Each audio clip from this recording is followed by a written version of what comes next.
أعوذ بالله من الشيطان الرجيم بسم الله الرحمن الرحيم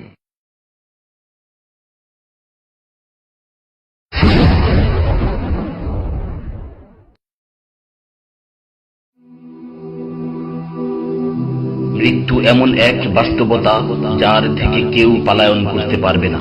প্রত্যেকটি প্রাণীকেই মৃত্যুর স্বাদ আস্বাদন করতে হবে। আল্লাহ তাআলা পবিত্র কালামে মাজিদে ইরশাদ করেন, কুল্লু নাফসিন যায়িকাতুল মাউত, প্রতিটি প্রাণী ওই মৃত্যুর স্বাদ আস্বাদন করবে।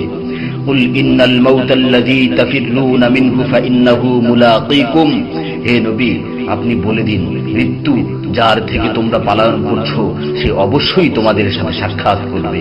আইনামা তাকুনু ইউদরিকুমুল মাউত ওয়ালাউ কুনতুম ফি বুরুজিম মুশাইয়াদা, তোমরা যেখানেই থাকো না কেন মৃত্যু তোমাদেরকে পাকড়াও করবেই, যদিও তোমরা সূর্য দুর্গে অবস্থান করো।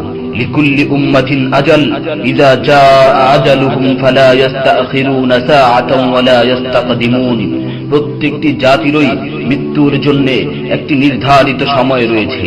যখন সেই নির্ধারিত সময় চলে আসে তখন তার থেকে এক মুহূর্ত আগ পিছ করা হয় না। এই ক্ষণস্থায়ী পৃথিবী যাকে নিয়ে তোমরা স্বপ্ন দেখছো, এই স্বপ্নের পৃথিবীও একদিন ধ্বংস হয়ে যাবে। কিয়ামতের সময় যখন নিকটবর্তী হবে তখন আল্লাহ সুবহানাহু ওয়া তাআলা নিজের দায়িত্বপ্রাপ্ত ফেরেশতাকে সিংহায় ফুৎকার দেওয়ার আদেশ দিবেন। অতঃপর ফেরেশতা সিংহায় ফুঁক দিবেন, ফলে পৃথিবী ও পাহাড় সমূহ উত্তোলিত হবে, চূর্ণ বিচূর্ণ হয়ে যাবে, আকাশ ফেটে টুকরো টুকরো হয়ে যাবে এবং নক্ষত্র সমূহ ঝরে পড়বে, সূর্য তার কিরণ হারিয়ে ফেলবে, সমুদ্রকে উত্তাল করে তোলা হবে। সেদিন কিয়ামতের ভূমিকম্প ও কিয়ামতের ভয়াবহ অবস্থা দেখে সকলেই মৃত্যুবরণ করবে। আল্লাহ তাআলা বলছেন, ইয়া আইয়ুহান নাসু ইত্তাকু রাব্বাকুম ইন্না যালযালাতাস সাআতি শাইউন আযীম ইয়াওমা তারাউনাহা তাযহালু কুল্লু মুরদি'াতিন আম্মা রাদা'আত ওয়া তাদ'উ কুল্লু যাতি হামলিন হামলাহা ওয়া তারান নাসা সুকারা ওয়া মা হুম বিসুকারা ওয়ালাকিন্না আযাবাল্লাহি শাদীদ। হে মানুষ, তোমরা তোমাদের প্রতিপালককে ভয় করো, নিশ্চয়ই কিয়ামতের প্রকম্পন এক ভয়ঙ্কর ব্যাপার। সেদিন তোমরা দেখবে প্রত্যেক স্তন্যদানকারিণী আপন দুগ্ধপোষ্য শিশুকে ভুলে যাবে এবং প্রত্যেক গর্ভধারিণী তার গর্ভপাত করে ফেলবে। তুমি দেখবে মানুষকে পাগলের মতো, আসলে ওরা পাগল নয়, তবে আল্লাহর আযাবই হবে কঠিন। فإذا نفخ في الصور نفخة واحدة وحملت الأرض والجبال فدكتا دكة واحدة, অতঃপর যখন সিংহায় ফুঁক দেওয়া হবে একটি মাত্র ফুঁক, আর জমিন ও পর্বতমালাকে উত্তোলিত করা হবে এবং মাত্র একটি আঘাতে এগুলো চূর্ণ বিচূর্ণ হয়ে যাবে। ইযা সামাউ ফাতারাত ওয়া ইযাল কাওয়াকিবু ইনতাসারাত ওয়া ইযাল বিহারু ফুজ্জিরাত ওয়া ইযাল কুবুরু বু'সিরাত আলিমাত নাফসুম মা কদ্দামাত ওয়া আখখারাত, যখন আসমান বিদীর্ণ হবে, আসমান ফেটে টুকরো টুকরো হয়ে যাবে, আর যখন নক্ষত্রগুলো ঝরে পড়বে, আর যখন সমুদ্রগুলোকে উত্তাল করে তোলা হবে, আর যখন কবরগুলোকে উন্মোচিত করা হবে, তখন প্রত্যেকেই জানতে পারবে সে আগে কি পাঠিয়েছে এবং পরে কি পাঠিয়েছে। সেদিন কিয়ামতের ভয়াবহতায় আল্লাহ সুবহানাহু ওয়া তাআলা ব্যতীত প্রতিটি প্রাণী প্রাণ হারাবে। পবিত্র কালামে মাজিদে ইরশাদ হয়েছে, কুল্লু শাইইন হালিকুন ইল্লা ওয়াজহা, সেদিন আল্লাহর মহান সত্তা ব্যতীত প্রত্যেকটি জিনিসই ধ্বংস হয়ে যাবে।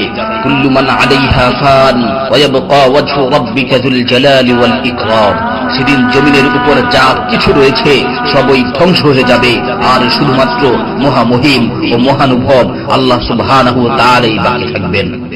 তাফসীরে ইবনে কাসীরে বর্ণিত হয়েছে, যখন ইসরাফিল আলাইহিস সালাতু ওয়াস সালাম সিংহায় ফুৎকার দিবেন তখন সকলেই মরে যাবে।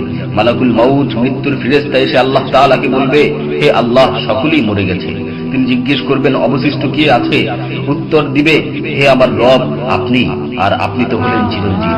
এছাড়াও বাকি রয়েছে জিবরাইল, মিকাইল ও আরশ বহনকারী ফেরেশতাগণ। আল্লাহ তাআলা বলবেন, জিবরাইল ও মিকাইলেরও তো মৃত্যু হওয়া উচিত।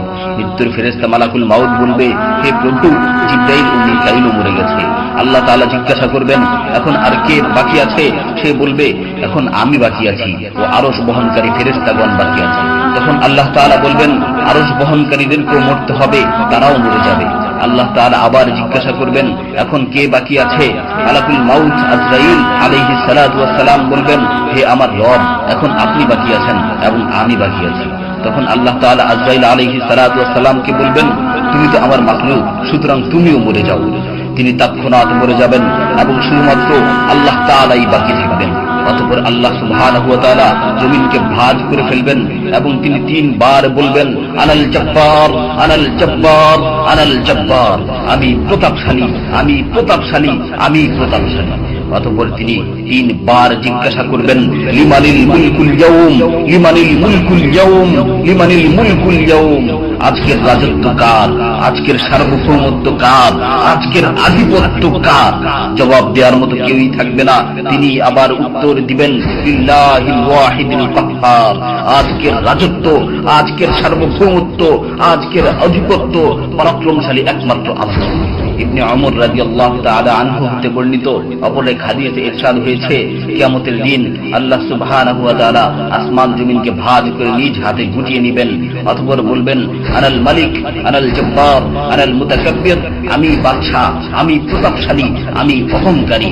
আইনা মুলুকুল আরদ, আইনাল জব্বারুন, আইনাল মুতাকাব্বিরুন, দুনিয়ার রাজা বাদশা কোথায়, দুনিয়ার প্রতাপশালীরা কোথায়, দুনিয়ার অহংকারকারীরা কোথায়? তখন আল্লাহ তাআলা সুউচ্চ কণ্ঠে 3 বার জিজ্ঞাসা করবেন, লিমানিল মুলকুল ইয়াউম, লিমানিল মুলকুল ইয়াউম, লিমানিল মুলকুল ইয়াউম, আজকের রাজত্ব কার, আজকের সার্বভৌমত্ব কার, আজকের আধিপত্য কার? অতঃপর তিনি 3 বার উত্তর দিবেন, লিল্লাহিল ওয়াহিদিল কাহ্হার, আজকের সার্বভৌমত্ব, আজকের রাজত্ব, আজকের আধিপত্য প্রতাপশালী একমাত্র আল্লাহ সুবহানাহু ওয়া তাআলা।